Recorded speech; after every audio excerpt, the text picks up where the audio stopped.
ہفتے میں کتنی بار مباشرت کی جائے؟ یہ ایک بہت زیادہ پوچھا جانے والا سوال ہے۔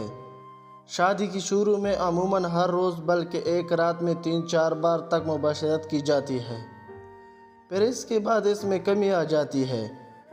عام جوڑے عموماً ہفتے میں 2 بار مباشرت کرتے ہیں۔ بہتر ہے کہ زیادہ مباشرت کی جائے۔ 30 سال کی عمر تک ہفتے میں 5-6 بار مباشرت کر لی جائے۔ 40 سال کی عمر تک ہفتے میں 4 بار، 50 سال کے بعد ہفتے میں 3 بار اور 60 سال کے بعد ہفتے میں 2 بار اور 70 سال کی عمر میں ہفتے میں 1 بار مباشرت کرنا مفید ہے۔ تاہم اگر آپ زیادہ کرتے ہیں تو یہ بہتر ہے، کیونکہ جب بھی مباشرت کی جاتی ہے تو فرد کا دوران خون بڑھ جاتا ہے جو صحت کے لیے مفید ہوتا ہے۔ ریسرچ کے مطابق بھرپور سیکس کرنے والوں کو عموماً ہارٹ اٹیک نہیں ہوتا اور جوڑوں کے درد بھی کم ہوتے ہیں۔